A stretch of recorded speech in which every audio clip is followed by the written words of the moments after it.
Bonjour, si vous nous rejoignez maintenant, nous sommes un couple dans l'attente interminable d'un van 4x4 à tout aménager complètement sur mesure. Et parce que nos abonnés sont sympas, ils nous invitent à essayer le leur. Alors nous voilà partis pour les Monts du Lyonnais. Aujourd'hui, on retrouve Stéphane, propriétaire d'un magnifique Sprinter 3C quartier Brixbras. Mais on va l'essayer. Et puis, bien sûr, le van tour sera au menu de cette vidéo, comme vous nous l'avez demandé. Et la chanson? La chanson? Quelle chanson? Allez, hein, on y va, on a du pain sur la planche.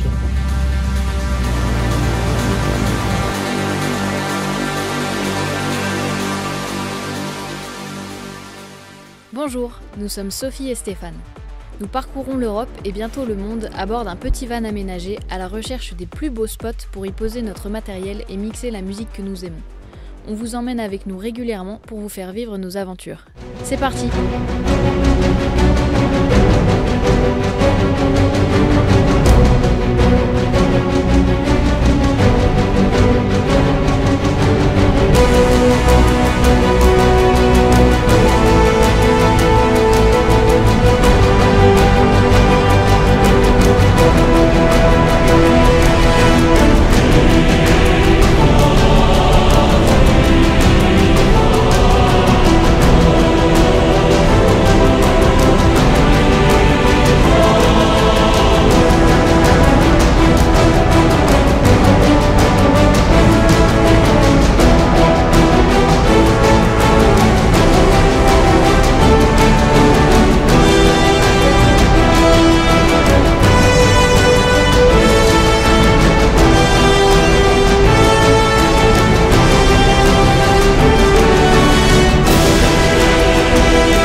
Il y a un arbre qui nous gêne, en travers du chemin.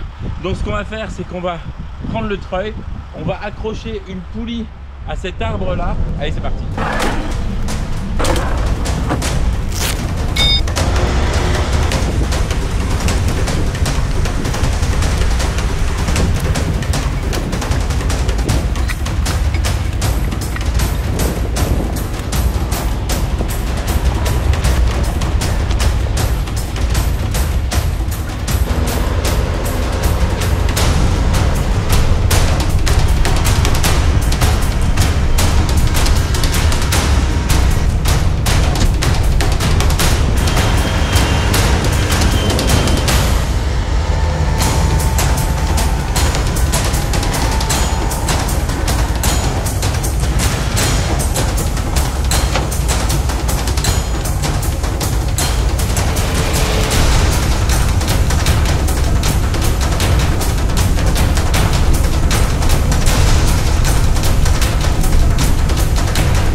Alors ça y est Steph, bien content de te retrouver. Ouais. On se fait la présentation de ce van, tout le monde l'attendait. Bon alors déjà le projet. Le projet au départ c'était de voyager au long cours, sans limitation de destination, de pouvoir aller dans les pays chauds, dans les pays froids. Donc forcément le 4x4 ça devient vite une évidence. Donc au début je rêvais de véhicules type poids lourd d'expédition, le truc hyper solide, hyper gros. Avec les roues comme ça. Avec des roues comme ça, alors je trouve ça magnifique. Ouais. Tu as une capacité de chargement hors du commun parce que tu emmènes ta maison en fait. Hein, donc bon après, il y a des gens ils veulent emmener leur maison. Et moi je suis pas dans cet état d'esprit. Hein. Moi j'avais un Ducato à la route avec un matelas posé par terre, sans eau, sans chauffage, sans rien. Et ça marche. Bon après c'est vrai que quand il fait froid, quand c'est long, ça devient quand même un peu dur. Bah, c'est sûr. Voilà. Moi, le tour du monde avec un Ducato et un matelas. Un matelas posé par terre et la petite bouteille d'eau pour te laver le matin, c'est long. Voilà, donc je me suis orienté vers un fourgon 4x4. Alors j'avais le choix entre l'Iveco et le Sprinter. Ouais, bah ouais. L'Iveco, bon, c'est un 7 tonnes, il est magnifique aussi, il a des grandes roues, je le trouvais sympa. Mais par contre, le Sprinter, il est plus polyvalent. J'ai trouvé qu'il était plus polyvalent. Il passe quand même en 4x4, on a une boîte courte, on a quand même des capacités de franchissement. Là, on le voit un peu à travers les vidéos, on peut quand même faire des choses hein, sans trop de problèmes. Après, l'intérieur du Sprinter, il est moderne, on a un écran tactile, on a un volant cuir, on a toutes les fonctionnalités qu'on apprécie dans un véhicule, dans une voiture classique. La conduite, c'est exceptionnel. Voilà, c'est super bien. Il y a un bon moteur, il y a un 6 cylindres diesel. Donc voilà, en plus c'est Mercedes, donc on peut espérer que ça soit robuste. Voilà. Après, je me suis posé la question de un van tolé classique, 3 tonnes 5, ou un poids lourd, un petit poids lourd, parce que ça c'est un 5 tonnes, avec une cellule. Et alors, pourquoi le choix de cette cellule? La cellule, elle amène, alors, même encore aujourd'hui, hein, je ne suis pas catégorique, hein, on va dire. Hein. La cellule, elle amène des avantages indéniables qui sont de pouvoir faire du sur-mesure, de pouvoir avoir de la place, en largeur en tout cas, super bien isolée, qui est légère. On va déjà la regarder. Ouais. Tu vois en fait, là la carrosserie du Sprinter, en gros elle s'arrête là quoi. Tout le reste c'est la cellule. Donc c'est une cellule qui est on l'entend, c'est une cellule en polyester, qui est monobloc, donc il n'y a pas de morceaux rapportés. Tout est moulé, tout est fait en une seule pièce, donc on n'a pas de pont thermique du tout. Alors tu vas me dire, il y a des gens ils s'en foutent, mais c'est un petit plus quand même par rapport au van tolé, qui lui, on n'a pas tellement le choix, on n'a déjà pas beaucoup de place. Ça c'est sûr, c'est sûr. Moi je me pose la question de l'intérêt réel de l'isolation, mais par contre sur le fait que ce soit beaucoup mieux isolé, là tout le monde est d'accord. C'est sûr. Après l'intérêt de l'isolation, il est clair, hein, l'hiver, si tu vas au Cap Nord, quand il fait moins 20 ou moins 30, là tu vois tout de suite l'intérêt, c'est sûr. Mais il y a aussi des stations phoniques, mine de rien. Ouais, okay. C'est un petit détail, mais quand il pleut, t'es pas dans un tambour, quoi. C'est quand même assez atténué. Voilà. Et puis en plus, comme c'est un véhicule 4x4, donc il y a des croisements de ponts et des mouvements du châssis, le fait que ce soit monobloc, c'est finalement quand même plus résistant, qu'on n'a pas des parois qui bougent les unes entre elles, qui risquent à terme de faire des ouvertures et des entrées d'eau. Voilà. Dans la carrosserie? Non, sur les cellules qui ne sont pas monoblocs. D'accord, ok. Les cellules qui sont faites avec des panneaux. D'accord, mais sur les fourgons tolés. Sur les fourgons tolés, c'est sûr que là, il n'y a pas de problème. Il faut y avoir peur. Non, je te rassure. Commence pas à acheter tes cartouches de silicone, tu n'en auras pas besoin tout de suite. Bon, après, c'est sûr que c'est la largeur. Après, le gabarit, il est plus imposant. C'est pas la ligne d'origine du Sprinter. La ligne d'origine du Sprinter, ça c'est sûr. Après, il y en a qui vont trouver que cette ligne, elle est fabuleuse. Hein, parce que moi, je trouve qu'elle a de la gueule, tu vois, étonnamment. Toi, t'aimes pas trop l'arrière? Moi, j'aime pas trop l'arrière. J'aime bien l'avant parce qu'il est quand même très aérodynamique.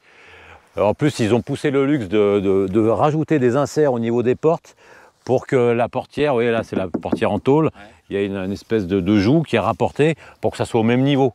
Donc il y a vraiment un soin esthétique qui est apporté. Il y a des petits détails, il y a des petites choses comme ça qui sont jolies. Il y a le bas de caisse comme ça qui est travaillé. Le haut. Ici, on reprend le capot de la 300 SL Mercedes, qui est quand même un véhicule emblématique. Hein. C'est celle qui a les portes qui s'ouvrent, tu vois, papillon. Et donc, on en avait parlé dans la vidéo précédente qu'on va vous remettre ici. Et donc, c'est 3C Cartier qui a fait la cellule. C'est 3C Cartier, Donc là, c'est le Ouais, bah là, c'est sûr que c'est des gens, ils font des véhicules depuis des années, des années. Ils ont un moule pour le Sprinter, ils ont un moule pour l'Iveco. Ouais, ok.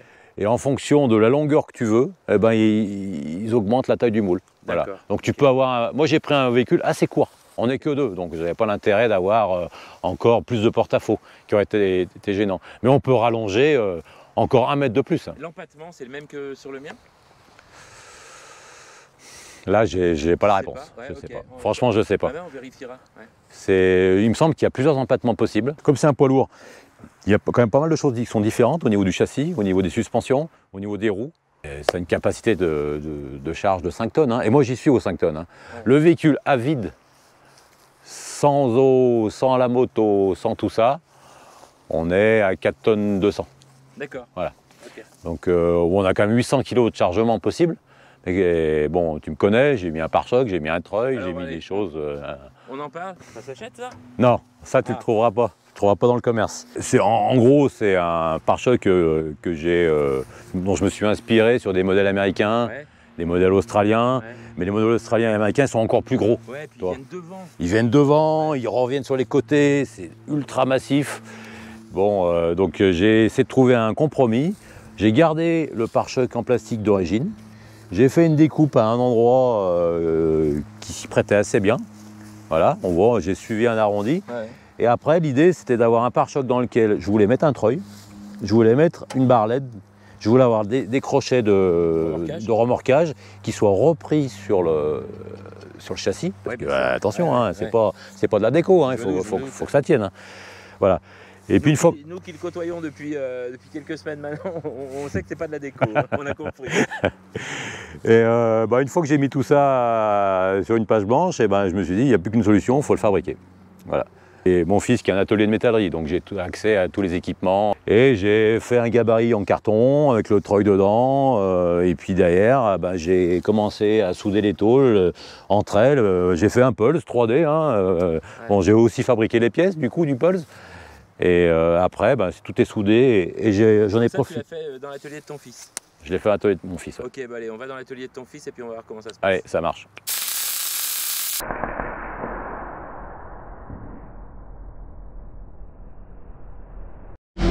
Donc là, voilà, toutes les pièces que j'ai faites, il faut les assembler. Hein, donc, okay. Donc on peut souder l'inox, l'aluminium, l'acier, enfin en gros tous les métaux classiques. Donc là j'avais fait un petit bras zéro pour tout à l'heure, donc voilà. Ouais, je te montre. Donc, moi je suis un peu créatif, mais tu vas voir que mon fils il a aussi pas mal d'idées. Là il a rénové une voiture de 1923. Dessus il a mis un gros moteur, un moteur américain. C'est un V8? Ouais, c'est un V8. Ça roule quand? Oula. C'est ça, j'ai eu la culture City Top, le blues du sud.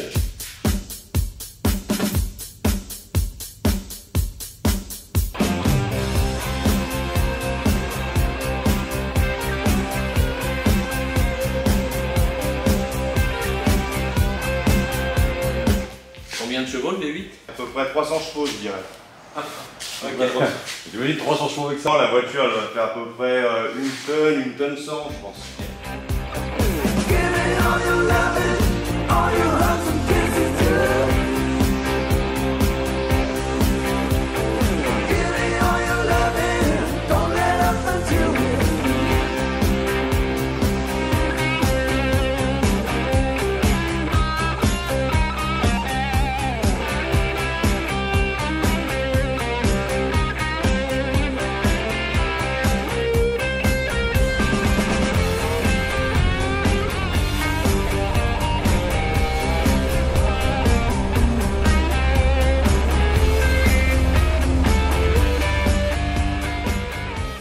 Donc en plus du pare-choc, j'ai intégré aussi une protection moteur qui va assez loin d'ailleurs, hein, qui couvre complètement le moteur et toute la partie devant avec le réservoir AdBlue qui est quand même très exposé ici, qui est juste ici.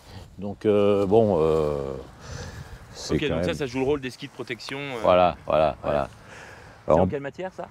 En fait, tout le pare-choc il est en acier et le dessous est en inox. Bon, ok, voilà. parce que ça va prendre des pins, donc la peinture elle va partir, ça risque de rouiller. Alors là, je l'ai fait en partenariat avec Trocé Cartier. Hein.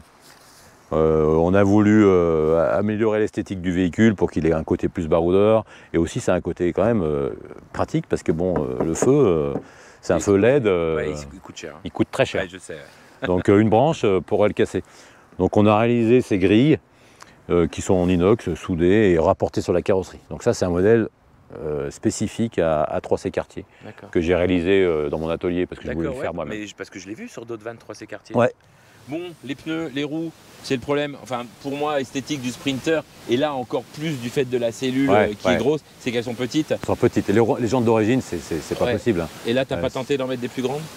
Eh ben, j'ai tenté de mettre des plus grandes, donc ça, c'est pas les jantes d'origine. Parce que les jantes d'origine, elles ont une espèce de déport ici avec un cache en plastique. Et oui, c'est du fait des roues jumelées. Du fait du jumelage des roues arrière. Parce que les jantes avant sont identiques à celles de l'arrière. Donc j'ai changé les jantes. En plus, au Mercedes, sur les 5 tonnes, il y a un anthrax de fixation qui est spécifique. Donc les jantes du commerce qui vont sur les 3 tonnes 5 tôlées, eh ben, ça se monte pas. Et donc la taille des pneus, c'est quoi là? C'est du 245 75 16. Voilà. Et c'est le maximum que j'ai pu mettre. Il m'a fallu que je coupe un petit peu la carrosserie, je coupe un peu le garde-boue, que je mette des extensions pour éloigner un petit peu la roue, parce que ça frottait sur l'étrier de frein. Bon voilà, c'est quand même pas si simple.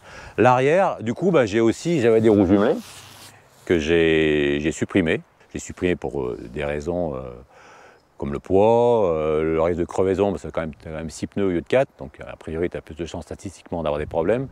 Et puis quand tu changes les pneus, tu n'en as que 4 à changer au lieu de 6. Et puis voilà, en plus je trouve que ça donne une meilleure gueule au véhicule. Et en franchissement, bon, peut-être que les puristes vont dire que c'est un peu mieux en jumelé. Toi, le meilleur compromis, c'était ça. Voilà. Pour moi, il y a beaucoup d'avantages à rester sur des roues simples, à l'arrière. Je reviens sur l'avant, là tu as mis un snorkel donc. Ouais, j'ai mis un snorkel. En fait, bon, on connaît tous un peu en gros son intérêt, hein, c'est de pouvoir rouler dans des guets assez profonds. Alors on peut déjà imaginer qu'à cette hauteur, on serait encore protégé avec la prise d'air normale, mais c'est surtout pour la poussière. Si on roule dans des endroits poussiéreux, notamment à plusieurs en convoi, quand on sera tous les deux en Sardaigne, ou j'en sais rien, ou au Tibet, quand on sera dans les chemins. C'est sûr que tu en auras besoin parce que tu seras derrière moi. Ouais, je serai derrière toi. Donc là, à ce moment-là, voilà l'intérêt, c'est de pouvoir aspirer de l'air avec moins de poussière, un peu en hauteur. Voilà. Et puis toi, tu trouves ça beau?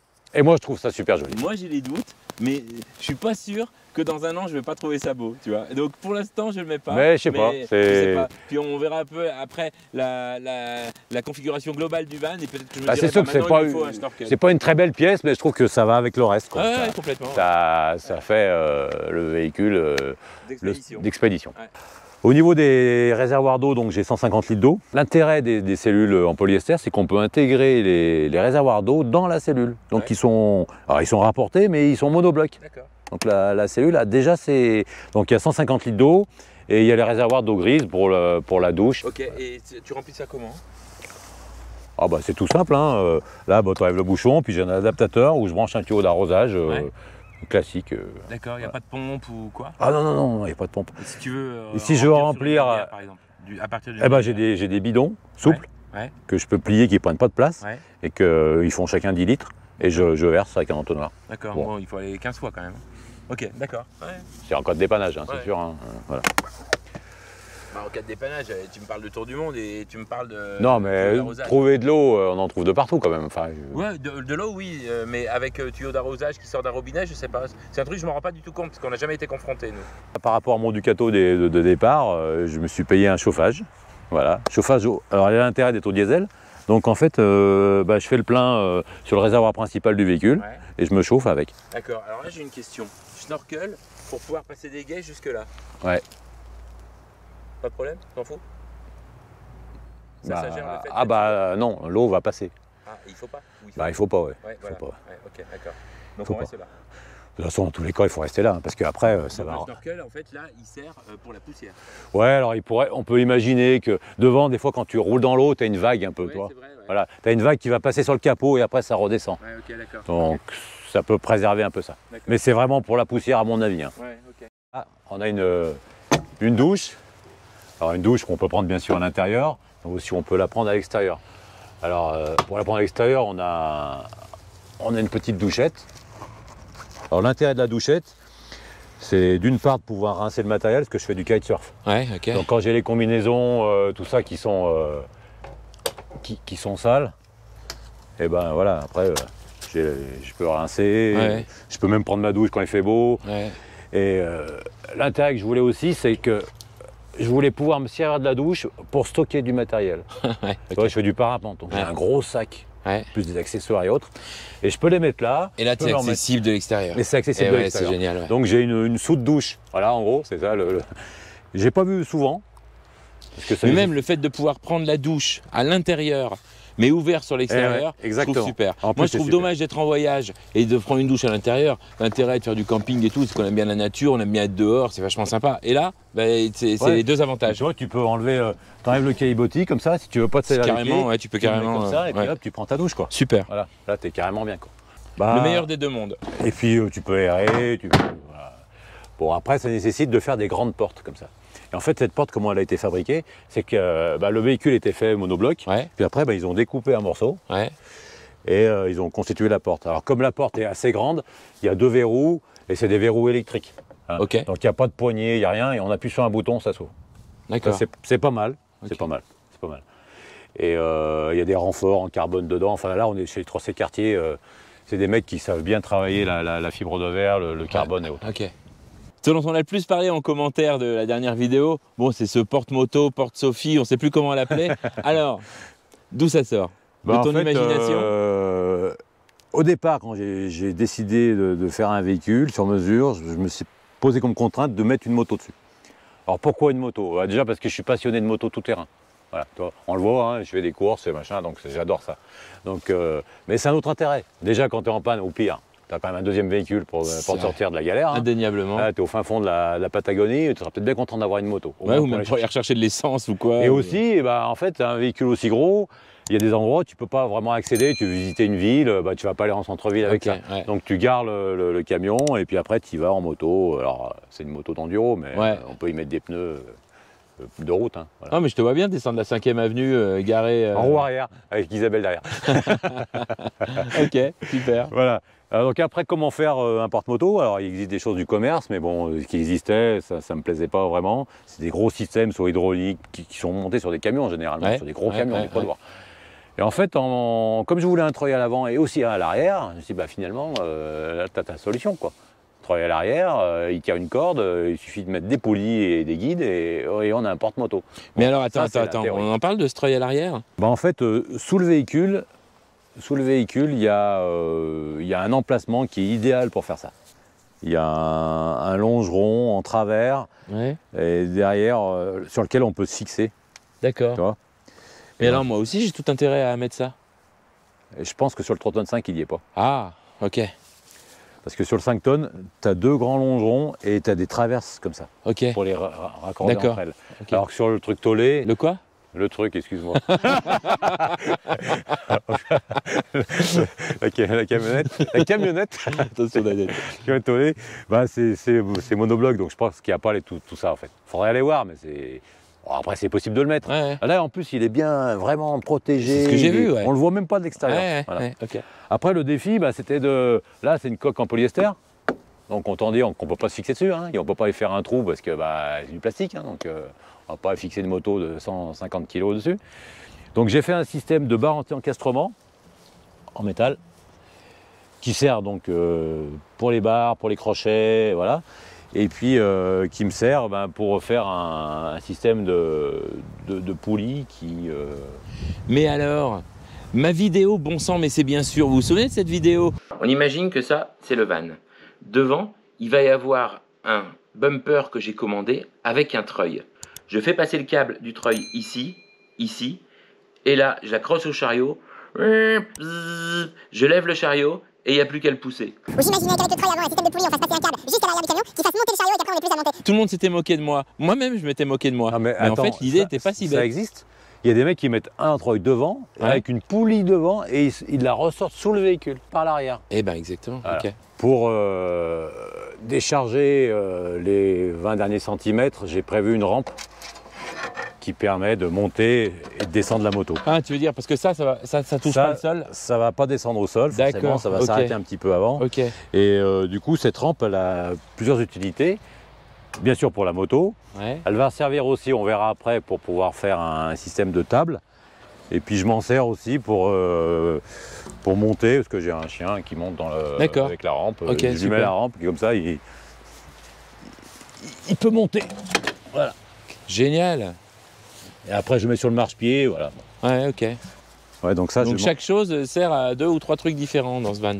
C'est bien, hein? Ouais. Bah, en fait, l'idée, c'est d'avoir d'optimiser au maximum. D'optimiser les fonctions pour que ça serve à plein de choses, quoi, hein. Ça, c'est assez classique, à mon avis, dans les camping-cars.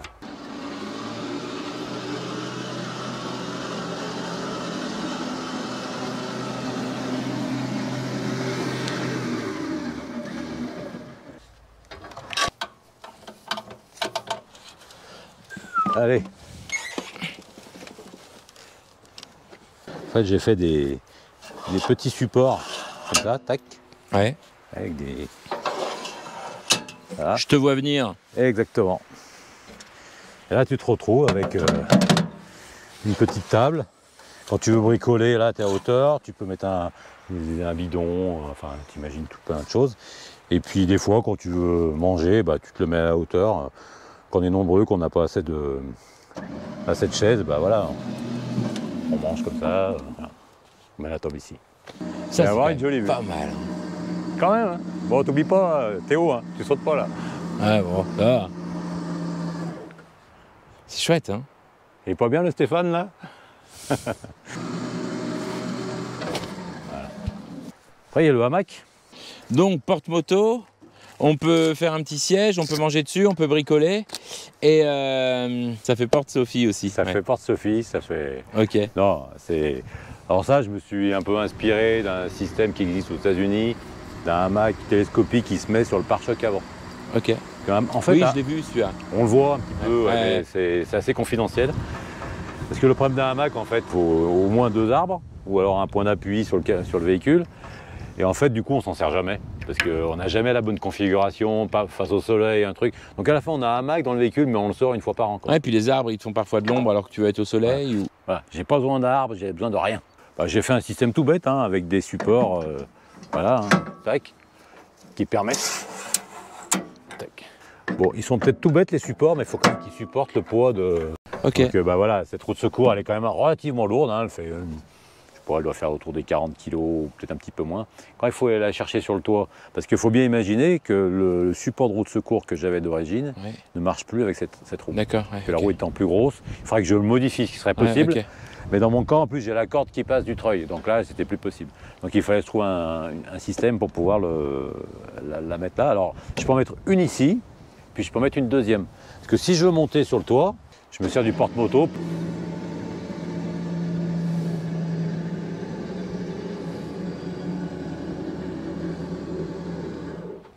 J'ai un panneau solaire de 235 watts. Alors le panneau solaire, l'intérêt, il est effectivement qu'on reste stationné longtemps au soleil, bien sûr.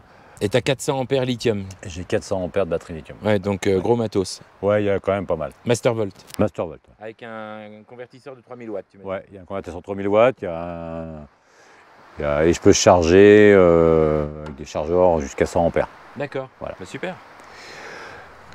Ce qu'on voit au milieu, c'est la clim. Okay. Comme j'ai un véhicule super isolé, bah, j'en ai profité en me disant, bah, voilà, je mets un petit coup de clim le soir, à l'été, s'il fait vraiment très chaud. Comme ça, après, je garde tout fermé et je dors super bien. Et puis là, on a les plaques de ensablage qui ne servent vraiment pas souvent, donc je les ai mis ici. Ouais, j'espère, parce que là, vu où elles sont, il vaut bien qu'elles ne servent pas souvent. Ah, mais on voit souvent les gens, ils les mettent sur les côtés, mais bon, c'est juste pour faire joli, mais en fait, ça ne sert quasiment pas. Ah, ok, bon, si tu le dis. Et là, je suis sûr que dans les commentaires, il y a plein de mecs qui vont nous dire « Ah non, mais tu t'en sers tout le temps, si tu fais du vrai 4x4 ». Non, mais moi, je sais piloter, donc si tu veux, moi, je m'enlise pas. Nickel. Et après, j'ai rajouté sur cette galerie, alors c'est une galerie maison, hein, parce que forcément, comme c'est un véhicule sur mesure, il n'existe pas des galeries. Tu l'as fait toi-même? Ouais, j'ai fait à la galerie. J'ai fait à la galerie en métal. Bah, l'intérêt, c'est que je peux découper en fonction des éléments, de la fenêtre, du panneau solaire, ainsi de suite. Je rajoute, je peux mettre une roue de secours, on voit, on a les boulons de fixation là, de la roue de secours. Et je peux rajouter aussi un coffre que je mets que de temps en temps. Vraiment quand j'ai besoin de vraiment stocker du matériel comme des ailes de kitesurf. Voilà. Là je les mets. C'est un coffre en aluminium qu'on rajoute. Un surf même là, tu peux. Ouais, tu peux mettre. Et puis je voulais alors un store. Au début je n'étais pas trop branché store. Et puis finalement je me dis pourquoi pas, ça peut être pas mal. Un auvent, ouais. Un auvent, Ok. ouais, voilà. Mais ce auvent je le voulais pas sur le. Je le voulais pas sur le côté du véhicule. Ah ouais, t'as raison, c'est moche, ça siffle. C'est pas très joli, ça siffle. Et en plus, ça prend des branches, des murs, enfin des angles de murs. Ah ouais, non mais je suis C'est le carrément truc, d'accord. pour moi, c'est super fragile. Alors Trans-Écarté, ils ont une solution, ils l'intègrent à l'intérieur du véhicule. Ouais, pas mal, ouais. Par contre, ça fait une grosse découpe. Ok. Et à l'intérieur, du coup, on perd de la place. Et Ok. moi, comme j'ai un lit pavillon, ben, je ne pouvais pas le faire. Donc le store, du coup, j'ai fait un système qui permet de l'escamoter sur la galerie, comme ça, avec un vérin électrique. Qu'est-ce que c'est encore que ça? Ouais, on voit le petit vérin, Un incroyable. petit vérin électrique. Ça, c'est pas électrique. Non, sérieux? Ouais. J'étais J'ai sûr. hésité, mais j'ai J'étais pas fait. sûr que c'était électrique. Eh ben non. Non, bon, ça... Je pense que je peux quand même tourner de manivelle. Je pense Parce aussi. que là, je me suis dit, il va peut-être pas pousser le bouchon trop loin. Là, tu m'aides, Sophie? On va le... Ça commence à ressembler aux jeux vidéo, tu sais, tu commences avec une maison, puis petit à petit, tu construis un village, puis une ville. Ah, t'as ça. Là, on en est déjà à 150 mètres carrés au sol. Voilà, lève-le plus haut. Tu le mets au max. Voilà. Ok, donc en fait, l'idée, c'est que ça met de l'ombre à l'intérieur du van, c'est ça? Voilà, c'est ça. Ok, c'est chouette. Bon, Hein. là, on est l'hiver, donc Ah, je suis on a un vache. soleil un peu rasant, mais bon, voilà. Donc là, il y a une petite plancha. C'est une plancha de bateau. Au départ. Ouais, ok. Alors moi, je l'ai adapté parce que forcément, c'était pas les bonnes dimensions. C'est une plancha au gaz. Comme j'ai un tuyau souple, je pense que je peux l'adapter en fonction des pays. Mhm. Et puis, c'est pas non plus stratégique. Hein, je veux dire, je vais pas mourir de faim parce que la plancha marche pas. Hein. J'ai bien compris, ouais. Alors là, on est en pente, donc ça rentre. Ouais, Donc là, j'ai fait un petit système. Hop, qui est là. incroyable. Voilà. Ok. Et dans la même logique, en fait, j'ai des placards qui permettent de sortir, d'avoir tout le matériel. Donc là, j'ai une pelle. Ça, c'est une pelle qui est sympa. Des poulies, C'est une pelle comme ça. Et puis derrière, vous avez dedans, il y a, canne à pêche, survie, il y a une scie. scie. Ok. Une scie comme ça. Tu vois. Ça, c'est la pelle qui est utilisée dans l'armée, je crois, suédoise ou norvégienne. Donc, Ils ont gagné des guerres, les Suédois? Ouais, non, mais ils ont tout le matériel, mais ils ne font pas de guerre.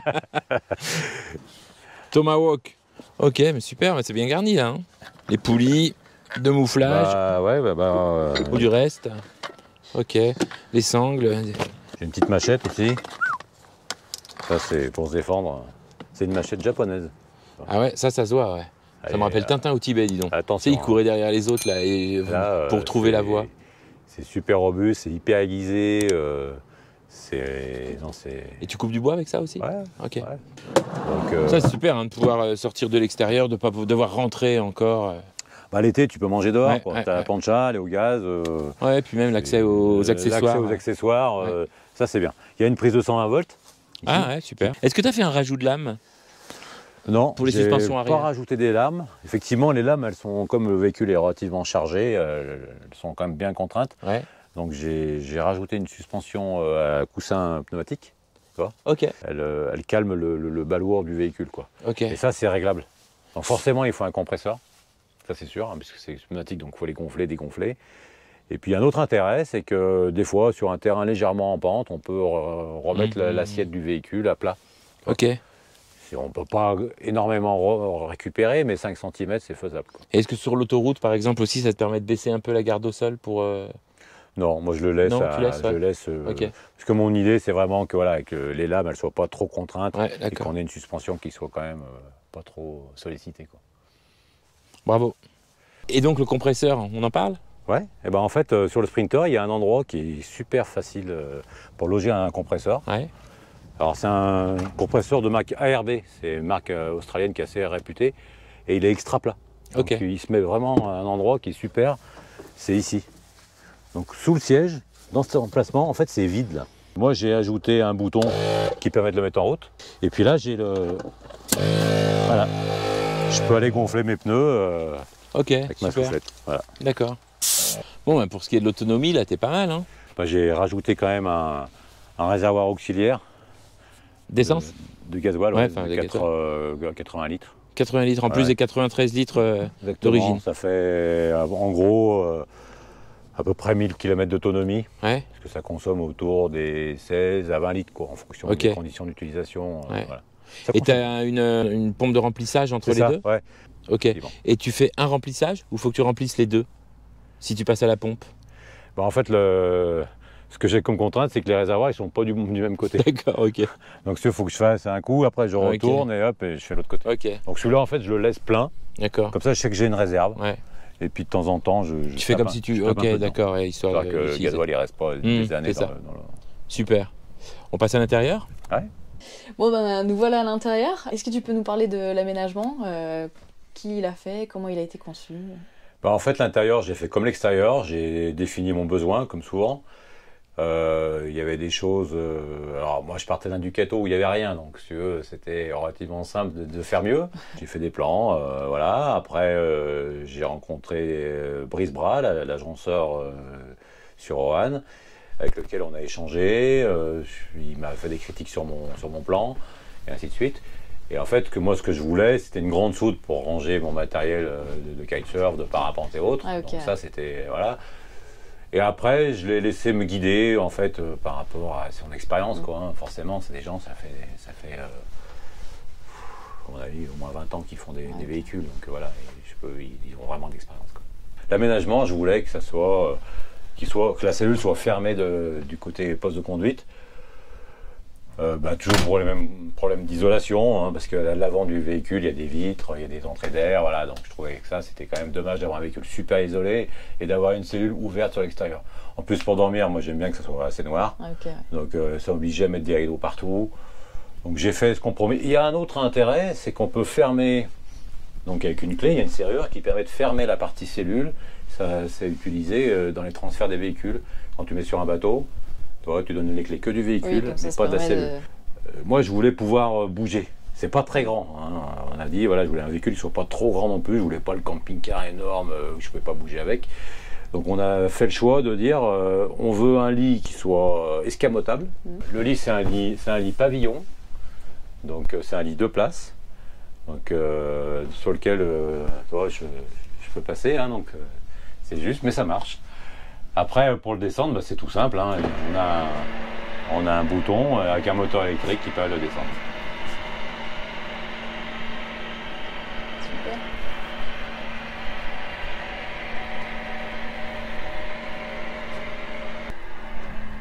Voilà. Donc pour monter sur le lit, forcément c'est un peu haut. Mais on avait prévu une petite marche, toi, qui permet de monter dans le lit, quoi, comme ça.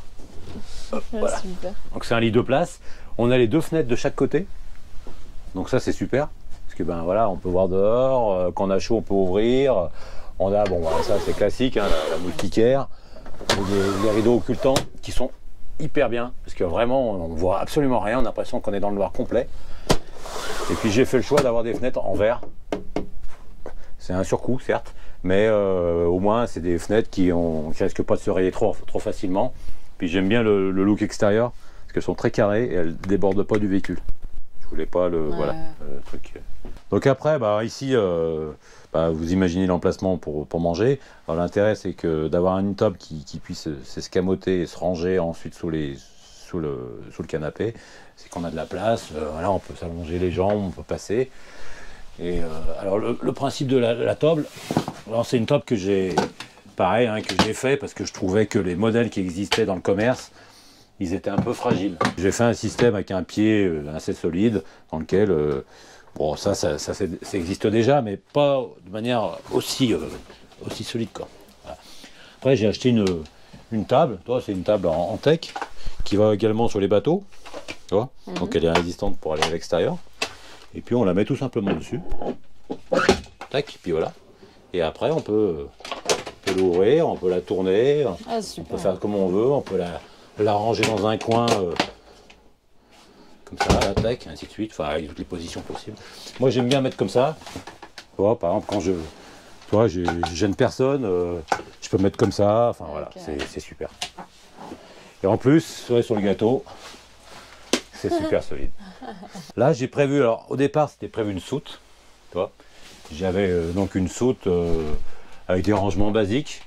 J'ai prévu également donc une porte, si jamais on voulait, voilà, on voulait s'isoler. Mais finalement, on s'en sert pas, parce que comme là, c'est nickel. En fait, voilà, on n'est pas dans un coffre de voiture, quoi. Il n'y a pas tout le matériel. Après, sur le même principe des placards extérieurs, j'ai des placards. Ils sont super solides, les machins, tu peux t'appuyer dessus. Sur celui-ci, j'ai la bouteille de gaz. J'ai une grosse caisse à outils, un truc bien lourd. Ça branche pas. Voilà. Là, j'ai une petite partie où je peux ranger 2-3 trucs, la table, les chaises, les oreillers. Voilà. Alors, là, je voulais une télévision, enfin, une télévision, c'est un écran en tout cas, mais je voulais pas qu'on le voit de l'extérieur. Donc, j'ai fait un système, enfin, j'ai pas fait un système, j'ai acheté un système qui permet de, voilà, d'escamoter l'écran de télé dans un meuble. J'ai rajouté un support réglable dans toutes les directions. Donc tu peux regarder la télé dehors. Voilà. Et l'intérêt de cette télé, c'est que c'est une Smart TV. Donc en gros, c'est un téléphone sans sa connexion. Donc tu as des applis, tu as YouTube, tu as Netflix, tu as Canal+, tu as tout ce que tu veux. Et tu peux... tu as même un lecteur de DVD, bon, c'est un peu passé de mode. Tu peux aussi brancher une clé USB. Ça résout tous les problèmes, en fait, pour moi, de connexion. J'ai pas d'antenne sur le toit. Si on fait une antenne hertzienne, il faudrait une antenne parabolique. C'est des systèmes qui sont assez chers, qui sont sur le toit, donc qui sont exposés aux branches et ainsi de suite. Donc là, la Smart TV, en gros, je me connecte avec mon téléphone en 4G ou bientôt en 5G. Tac. Bon, et tu peux me présenter un peu la cuisine? Ouais, bon, la cuisine, si tu veux, c'est un grand mot, la cuisine. Hein, ouais. Bah, en fait, dans la mesure où on a un système qui est électrique, enfin, qui a des batteries lithium, bah, on a fait le choix de mettre une plaque à induction. Ouais, ok. Bon, on connaît tous l'intérêt de la plaque à induction, hein, c'est super rapide, ça consomme, donc là il faut vraiment un équipement électrique qui soit adapté. Hein. Voilà, donc là on a 2 feux. Ah, au niveau des rangements, voilà, c'est des rangements classiques. Hein, voilà. Là c'est un plateau qui est fait sur mesure en corian, donc avec des petites remontées pour éviter que l'eau passe derrière les parois et que ça vienne pourrir avec le temps. Hein. Donc ça c'est un petit détail, mais c'est bien, avec un fond en inox. Là j'ai rajouté un petit robinet d'eau filtrée qu'on peut boire. D'accord. Ouais. Alors c'est l'eau de la cuve, hein, donc attention. Et puis, mais bon, ça peut quand même dépanner si vraiment on est coincé, on peut boire cette eau, quoi, elle est filtrée, quoi. Frigo classique. Puis là on a mis un petit congèle. On sait qu'un jour peut-être on s'en servira pour mettre des glaces, mettre des surgelés, on ne sait pas. Donc on l'a prévu. Après il y a pas mal de rangements. Alors ça c'est Brise-Bras qui m'a un peu aiguillé, parce que moi, pour moi j'en mettais assez peu des rangements. En fait, je ne suis pas quelqu'un qui emmène tous mes vêtements en voyage, hein, donc j'ai un petit sac terminé. Hein. Donc il y en a beaucoup, et on les a complétés. Là, j'ai rajouté un petit four micro-ondes, qui moi me paraît indispensable, parce que chaque fois que tu veux manger vite fait, bah, tu fais chauffer, tu n'as pas de vaisselle, tu n'as pas plein d'induction avec la poêle, les odeurs, les machins. Là, c'est super. En plus, c'est un petit truc qui est fait pour les camping-cars. Hein. Après, il y avait la question des toilettes. Alors, au début, nous, on ne voulait pas de WC. Hein. On était comme toi, Stéphane et Sophie. On ne voulait pas de WC. En se disant, on ira dans la nature, on se débrouillera comme on pourra, on ira dans les restaurants, on verra comment on fait. Puis bon, après, il ne faut pas imaginer que ce véhicule, peut-être qu'un jour on le vendra. Donc, ça va peut-être être un frein à la vente si les gens n'ont pas de toilette. Voilà. Donc on l'a quand même mis pour ça, pour ces raisons-là, et puis finalement on l'utilise. Ouais, on l'utilise. Ah, vu qu'il est là, c'est sûr que ça... Forcément, une petite salle de bain avec des toilettes. Voilà. Avec plein de rangements au-dessus, dans ton capucine, au-dessus du poste de conduite. Ah ouais, super, il y a de la place. Ah bah là, ouais. Pour ça, je te dis, des rangements, j'en ai de partout, quoi. C'est énorme, quoi. Tu parlais de l'électricité tout à l'heure, tu peux nous montrer où c'est? Ouais, ça fait un petit local technique qui est sous la banquette.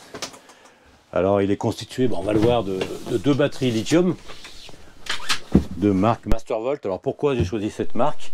Parce que c'est une marque qui est quand même assez réputée, qu'on retrouve un peu partout sur les bateaux. On trouve les 2 batteries, des batteries en lithium, elles sont quand même toutes petites. Hein. La capacité de ces batteries, c'est quand même incroyable, quoi. Ça a révolutionné pour moi la technique dans les camping-cars, quoi. On a le convertisseur, c'est-à-dire que ces batteries, en fait, elles peuvent se charger de 2 manières, enfin de plusieurs manières. soit en 220 volts quand on est branché sur une prise de secteur normal, soit par le panneau solaire, soit surtout par le véhicule. Voilà, on a le véhicule avec un alternateur qui charge les batteries. Voilà. L'intérêt aussi de ce système, c'est que, alors moi, on a prévu de pouvoir, grâce à cette petite clé, de pouvoir connecter la batterie du véhicule aux batteries lithium. Si jamais on veut démarrer, qu'on est coincé, ben on peut quand même les utiliser. Bon, donc tu nous as dit que tu avais une super isolation. Tu as prévu quoi au niveau du chauffage et de la clim? Bah, au niveau du chauffage, je voulais alors pas rajouter encore un truc supplémentaire, style un chauffage au gaz. Je voulais une source d'alimentation, donc le gasoil, qui permet donc de chauffer le chauffage de la cellule et l'eau chaude sanitaire de la douche et du lavabo. Alors c'est un chauffage Truma, diesel, qui a aussi une fonction en plus électrique. D'accord. C'est-à-dire que si jamais tu es branché sur du 220, tu peux aussi te permettre de chauffer ton véhicule en 220 volts. Et après, au niveau de la climatisation, bah voilà, c'est pareil, c'est du Truma. J'ai essayé de rationaliser un petit peu les marques, de ne pas avoir des trucs trop diversifiés. Parce qu'après, le panneau de contrôle, toi, c'est un panneau de contrôle Mastervolt qui permet donc d'avoir un certain nombre d'informations classiques, le niveau de batterie, le niveau de charge des batteries, qui permet ensuite d'avoir les différents niveaux d'eau propre, des eaux grises.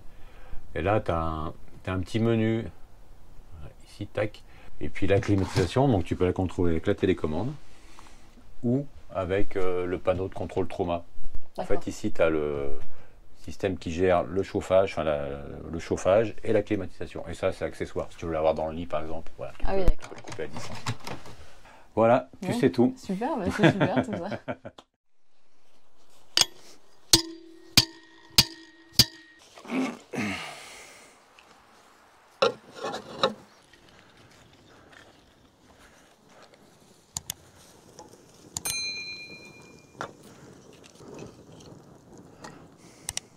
Bon, allez, après c'est bon. Ce départ, c'est prévu pour quand? Bah, c'est prévu dans fin 2023. Ok. Voilà. En gros, 2 ans, quoi. D'accord. Donc tu t'y es pris un peu à l'avance? Ouais, je m'y suis pris un peu à l'avance parce que déjà sur ces véhicules, heureusement que je l'ai fait parce que maintenant il y a du délai. Il y a 2 ans, c'est sûr. 2 ans de délai, 2 ans et demi de délai, quoi.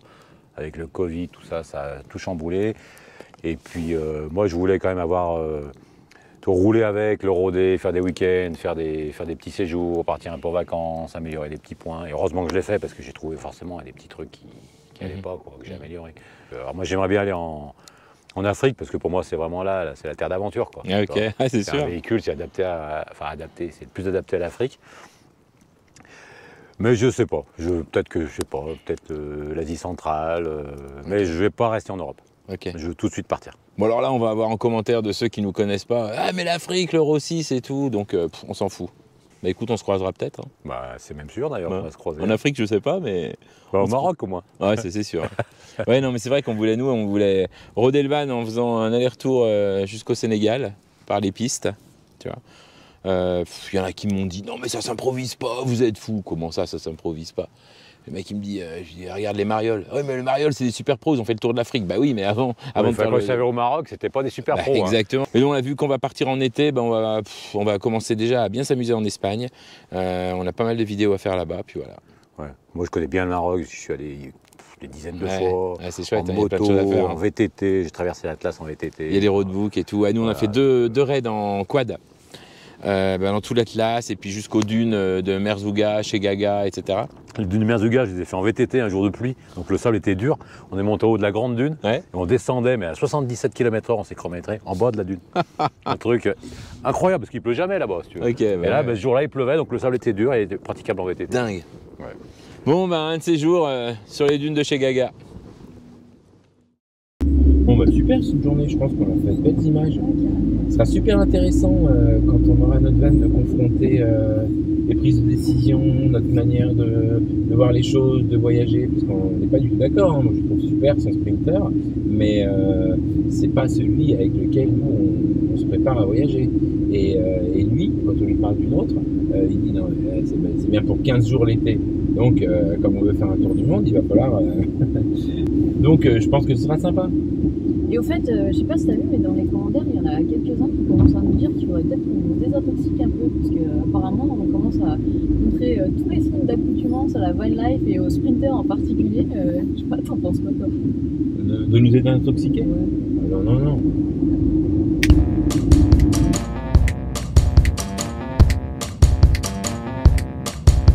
They try to make me go to rehab, but I say no, no, no. Yes, I've been black, but when I come back, you'll know, no, no. I ain't got a chime, and if my daddy sings, I'm fine. He's trying to make me go to rehab, but I won't go, go, go. I'd rather be at home with Ray. I ain't got 70 days, 'cause there's nothing you can teach me that I can learn from Mr. Hathaway. I didn't get a lot in class, but I know we don't come in a short glass. They try to make me go to rehab, but I say no, no, no. Yes, I've been black, but when I come back, you'll know, no, no. I ain't got a chime, and if my daddy thinks I'm fine, he's tried to make me go to rehab, but I won't go, go, go. The man say, why do you think you're here? I said, I got no idea. I'm gonna lose my baby. So I always keep a botany. He said, I just think you're depressed. This me, yeah baby, and the rest. They try to make me go to rehab, but I say no, no, no. Yes, I've been black, but when I come back, you know, no, no.